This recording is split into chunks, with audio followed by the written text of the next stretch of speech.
প্রধানমন্ত্রীর তথ্য উপদেষ্টাকে দিল্লি এয়ারপোর্ট থেকে আটকে দেওয়া হয়েছে ইমিগ্রেশনে এবং ভারতে প্রবেশ করতে দেয় নাই। কেন দেয় নাই? ঘটনাটা হচ্ছে বাংলাদেশের প্রধানমন্ত্রী তারেক রহমানের উপদেষ্টা অর্থাৎ তথ্য উপদেষ্টা উনি হচ্ছে ভারতের একটা প্রোগ্রাম বা অনুষ্ঠানে যুক্ত হওয়ার জন্য বা যোগদান করার জন্য বাংলাদেশ থেকে রওনা দিছিল।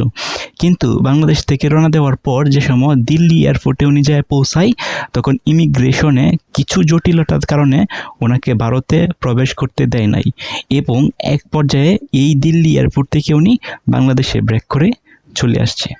এখন প্রধানমন্ত্রীর তথ্য উপদেষ্টা একজন গুরুত্বপূর্ণ পার্সন, এই যে ওনাকে যান দিল্লি এয়ারপোর্ট থেকে ভারতে প্রবেশ করতে দেয় নাই আবার বাংলাদেশে ব্রেক করে ফিরে আসছে, আসলে ঘটনাটা কি?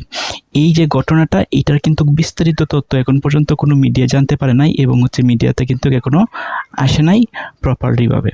এখন একটা রাষ্ট্রের যারা গুরুত্বপূর্ণ পার্সন থাকে, যেমন ধরেন প্রধানমন্ত্রী, মন্ত্রী, প্রতিমন্ত্রী, এরকম যারা থাকে তাদের কিন্তু বাংলাদেশের বিশেষ একটা পাসপোর্ট থাকে যেটাকে রেড পাসপোর্ট বা লাল পাসপোর্ট বলা হয় এবং এই পাসপোর্টের মাধ্যমে বিশ্বের যে কোনো কান্ট্রির মধ্যে কিন্তু রাষ্ট্রপ্রধান যারা আছে, মন্ত্রী, প্রতিমন্ত্রী, তারা কিন্তু ট্রাভেল বা যাতায়াত যেতে পারে, সেখানে কিন্তু ভিসার কোনো প্রয়োজন হয় নাই।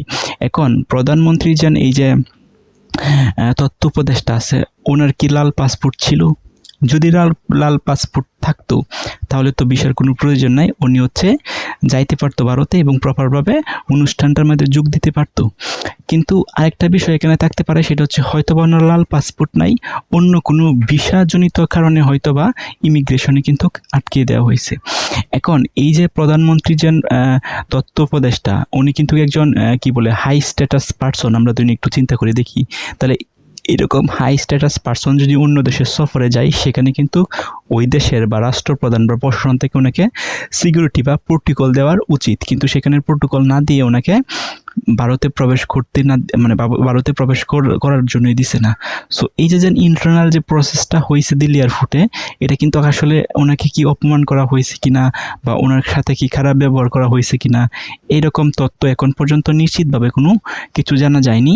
বাট এটা হয়তো বা পরবর্তীতে জানা যাবে কেন অ্যাকচুয়ালি কী কারণে উনি এই দিল্লি যে এয়ারপোর্ট আছে ইমিগ্রেশন থেকে উনি আবার বাংলাদেশে ব্রেক করে চলে আসছে। সো এরকম হাই স্ট্যাটাস পার্সন যদি এরকম অকাঙ্ক্ষিত ঘটনা বা এরকম ঘটনা ঘটে তাহলে এটা কিন্তু খুবই দুঃখজনক। এখন বিষয়টা এটা সবার জানার কিন্তু আগ্রহ, আসলে কি ঘটেছিল, কেনই বা তাকে অর্থাৎ প্রধানমন্ত্রী তথ্য উপদেষ্টাকে কেনই বা তাকে দিল্লি এয়ারপোর্ট থেকে আবার বাংলাদেশে ফিরে আসতে হয়েছে, ভারতে কেন প্রবেশ করার জন্য দিছে না, অর্থাৎ এই অনুষ্ঠানে যোগদান করার জন্য দিছে না। সো আপনাদের মতামত কি, কমেন্ট করে জানান।